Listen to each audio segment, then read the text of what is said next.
Good morning, everyone. My name is Katarzyna Pawlak, and I am Executive Director of the Microfinance Centre. Hi, my name is Ewa Bańkowska, and I'm Deputy Director of MFC. Welcome to this virtual conference titled Social Finance Vibe 2022 Towards a Resilient Future, which in fact is the second edition of MFC annual learning event under this new and exciting brand. We are delighted to see 500 participants registered from over 60 countries. I cordially welcome all of you, members of the MFC network, partners, and distinguished guests. We would like to express our gratitude to all conference partners. European Commission is a strategic partner and main sponsor of this event.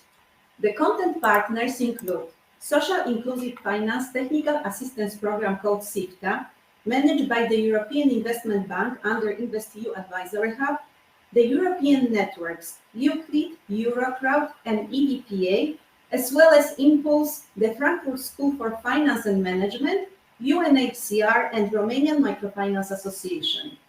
Our special thanks go also to other contributing organizations: CIGAP, MasterCard, Financial Access Initiative, European Microfinance Network, European Fund for Southeast Europe, National Contact Point for Financial Instruments of the European Union Programs, FinDev Gateway, and SME Finance Forum. Thank you all for creating this event together with us. Let me now move to one of the main items on today's agenda. I would like to introduce our distinguished guest, Ms. Ruth Paserman, who will officially open the conference. Ms. Paserman is Director at the European Commission Directorate General for Employment, Social Affairs and Inclusion.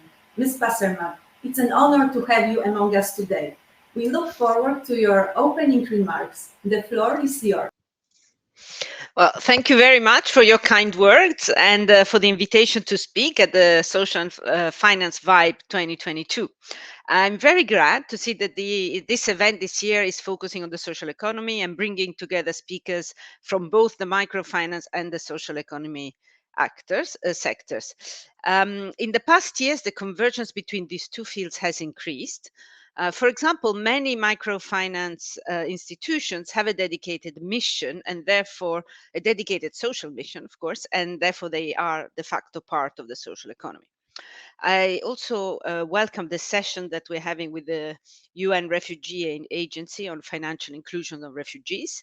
I think learning from each other and finding innovative ways of how the microfinance sector and the social economy organizations can support refugees is more important than ever in the current context of the Russian war of aggression against Ukraine.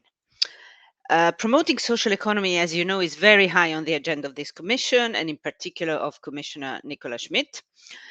Social economy organizations create and retain quality jobs and can contribute to a fairer and more inclusive digital and green transition. We published at the end of last year the new action plan for the social economy. And in this action plan, we put forward more than 60 concrete actions to unlock the potential of social economy organization and social enterprises. The action plan recognizes that both social enterprises and microfinance providers continue to be confronted with a persistent market failure in financial markets.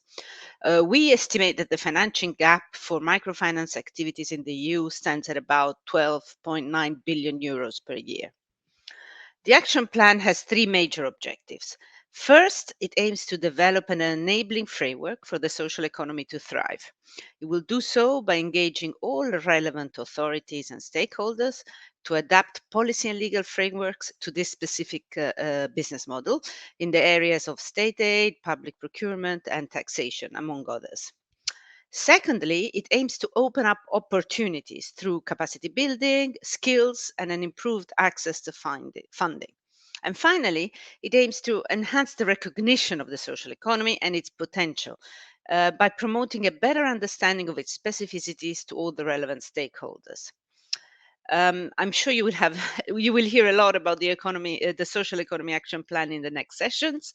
So I just want to briefly mention a couple of actions. In 2023, we will launch a new EU social economy gateway, which will provide a clear entry point for social economy stakeholders seeking information on all relevant EU funding, policies, and initiatives. Also in 2023, we will launch a youth entrepreneurship policy academy, which is to help public officials design better policies for youth entrepreneurship and to increase the appeal of entrepreneurship among young people, with a specific focus on social entrepreneurship. Already this year, just now at the end of the year, we will launch the new European Competence Centre for Social Innovation. This will make it easier for stakeholders from one corner of Europe to the other to replicate successful ideas which have already been implemented elsewhere. And finally, last but not least, the InvestEU program will facilitate access to finance through new financial products. Let me just focus on this last point on the InvestEU. InvestEU, as I'm sure you already know, brings together different EU-level financial instruments under a single roof. About 2.8 billion will be allocated to social investments and skills until 2027. Within this so-called social investment and skills window, enhances access to microfinance and social enterprise finance are two of the main policy priorities. The financial products of the social windows targeting microfinance and social enterprises build on the successful implementation of the EU Programme for Employment and Social Innovation, known as EASY, which was the program of the previous programming period. Under the EASY guarantee, we have reached 160 agreements with micro and social enterprise finance intermediaries all across Europe. This has helped them to lend more by guaranteeing a large part of their riskier loan portfolio. Overall, we expect that it could unlock up to 4.2 billion euros in financing for micro enterprises, largely for the most vulnerable, ensuring their financial inclusion, and also for social enterprises. In terms of jobs, we estimate about 382,000 jobs have been created or sustained thanks to this EU support. Now, the policy objective of InvestEU is the same as it was for EASY, to promote quality, sustainable employment, social and financial inclusion by supporting entrepreneurship and income-generating activities. A novelty of this programming period is the increase of the maximum amount of microfinance loan. So this maximum amount goes from 25,000 euros to 50,000 euros. And this is to reflect an increased needs of the sector. The deployment of the renewed financial support to microfinance and social enterprise finance institutions under InvestEU has already started. Colleagues from the European Investment Bank Group will tell you more about it and the opportunities that exist in InvestEU in the next sessions. Let me just mention the advisory hub, which was one of the building blocks of the InvestEU program, provides advisory services to microfinance and social enterprise finance institutions.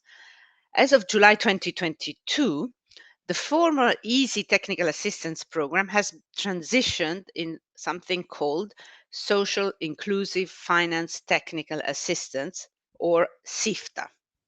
So learn this new Commission jargon abbreviation. This is now managed by the European Investment Bank and funded by the European Union under the InvestEU Advisory Hub.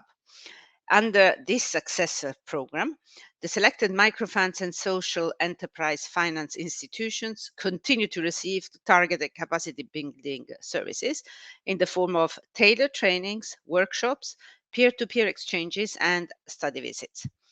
This SIFTA program also continues to provide specialized training and evaluation services for microcredit providers on the implementation of the European Code of Good Conduct for microcredit provision. As you know, since 2014, signing up or endorsing the code has been a precondition for accessing European microfinance funding under the EASY program, and this requirement continues under InvestEU. So far, we have 61 microfinance institutions based in 17 EU member states, as well as Albania, North Macedonia, Serbia, and the UK, that have been awarded for their compliance with the code. The code acts as a quality label and a self-regulation instrument recognized by the European microfinance sector. It consists of 154 implementable clauses, which are in 5 domains: consumer and investor relations, governance, risk management, reporting standards, and management information systems. Complying with the code therefore demonstrates a strong commitment for high standards from the awarded microfinance institutions. To conclude, I would like to take this occasion to applaud virtually those 61 microfinance institutions spread across 21 countries. And in particular, I would like to welcome the newcomers that joined the code recently for their efforts to adopt best practices and raise standards on the sector. I hope that the debates on the social economy and social finance practices during the next 2 days will provide an inspiration to those microfinance providers who are perhaps considering extending their support also to social enterprises and wish to learn more about this business model. Thank again for the organizers of this event for organizing it, and I really wish all of you successful discussions and learning. Thank you. Ms. Paserman, thank you. We are looking forward to today's discussion on microfinance and its fit into social economy. As mentioned by Ms. Paserman, I'm sure that many of you are familiar with the European Union Code of Good Conduct for microcredit provision. The code defines a unique set of standards for the microfinance sector in Europe. Since the introduction of the code, many EU microfinance institutions have taken part in the assessment and certification process. Today, we would like to acknowledge those MFIs that have been certified or renewed their code since the last year. They include in alphabetical order: Char Paringul from Romania, Crasol from France, Credal from Belgium, Fire from Romania, Lithuania Central Credit Union, Microlux from Luxembourg, NOA from Croatia, Nordic Finance from Sweden, Omro and RoCredit from Romania, Seed Capital Vizcaya from Spain, Credit from Bulgaria, and Trebal Solidari from Spain. Congratulations to all awardees. If you would like to learn more about the European Union Code of Good Conduct, leave us a message in MFC booth. We will provide you with information on technical assistance under the program SIFTA. Now I would like to introduce our next distinguished guest, Mr. Tim Ogden. Mr. Ogden is Director of Financial Access Initiative at the New York University Wagner. We are very happy to give floor to Tim, who will share with us his thoughts on what's next for microfinance. Tim, over to you. Hi, I'm Tim Ogden, Managing Director of the Financial Access Initiative, a research center housed at NYU Wagner, focused on how financial services can better meet the needs and improve the lives of poor households around the world. Kasia asked me to share some thoughts on the future of microfinance. And it's a bit curious to me that she would ask, because I spend a lot more time thinking about the past of microfinance, how we got where we are today, than I do about the future. And when I do think and talk about the future, I'm frequently wrong. So many of you know that around the start of the pandemic, I sounded an alarm. I was deeply concerned that the pandemic could effectively wipe out microfinance institutions who would simultaneously be struggling with suspension of payments, something from the bottom up, and scarcity of capital available to support them, a problem from the top down. And anytime you get something happening from the bottom up and the top down simultaneously, that's very, very dangerous. It turned out I was wrong, though. The microfinance sector weathered the pandemic far better than I could have ever imagined. But while it's good to admit when you are wrong, it's even better to ask why you were wrong. And I think I was wrong for two reasons. First, I underestimated the creativity and resilience of MFI personnel, executives, and field staff. Via the Sentinel project, which MFC participated in, we learned how many MFIs adapted their products, processes, and people to the pandemic, and how many did it quickly and quite well. Secondly, I expected the microfinance sector to be ignored by funders and policymakers, whose attention would be drawn elsewhere. In reality, the microfinance sector has succeeded in an underappreciated way. There's little question that microfinance is a critical part of the financial sector and of the economic lives of lower-income populations. As a result, it wasn't just MFIs that were creative and nimble. Many funders and policymakers believed it was important to ensure the microfinance sector survived and thrived. So they also adapted their approaches to the pandemic to take into account microfinance and MFIs, and offered critical support that included MFIs and not just traditional banks. It's a huge success of the entire microfinance movement that, for effectively the first time in history, the health and survival of financial services institutions focused on poor households was a recognized priority for funders and policymakers. So what's next for microfinance? Well, I'm a bit of a Cassandra, always seeing the challenges ahead. And I see two big areas of challenges for MFIs in the years ahead. First is a topic we've all been talking and thinking about for a long time, digitization. Why am I concerned about digitization? Well, competition of digital-first fintechs is a concern of many, but I'm not so concerned about that. I think serving the customers that microfinance serves is hard, painstaking work, and I see little appetite from investors or fintechs to do the hard work it requires to understand customer needs and to deliver appropriate products. Where I am concerned is that digital channels are a long way from replacing non-digital challenges. Digitalization is an add-on, and non-digital practices and processes will continue to coexist for a long time. But the core success of the microfinance industry has been built on lowering costs, particularly by standardizing and simplifying. Digital is anything but standardized and simple, and it doesn't fully replace old practices and products. So MFIs are going to have to digitize while maintaining what you might call legacy systems and processes. That can drive up costs substantially and create real problems for MFI business models. A big challenge for the sector will be maintaining focus on lowering costs while adding on digital to the product and process set. The second big challenge I see is climate finance. Now, don't get me wrong, I believe climate finance is critical, but that's going to mean a lot of competition for social impact funds, a critical source of low-cost capital for the microfinance sector. I know you see climate finance discussions popping up all over the place, and I know MFC has been developing programs for members to better understand the climate finance landscape. I think that's critical because it is going to be a difficult context to navigate. How will MFIs make the case to funders that are prioritizing climate, that MFIs can and should play a role in delivering on climate goals? All while practically every other sector in the development universe is going to be trying to do the same thing. How the microfinance sector holds on to the flow of funds that enable it to offer the services that it does at the scale that it does is a big question for the years ahead, I think. So that's where I see concerns. I'm sure you'll be discussing both topics at the MFC conference. I look forward to hearing about those discussions and about your thoughts on them. Have a great conference.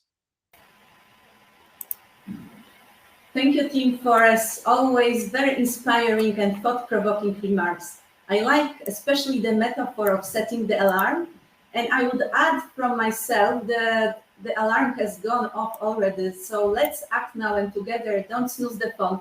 Hopefully this will help us to build the resilience required to respond to the new challenges ahead.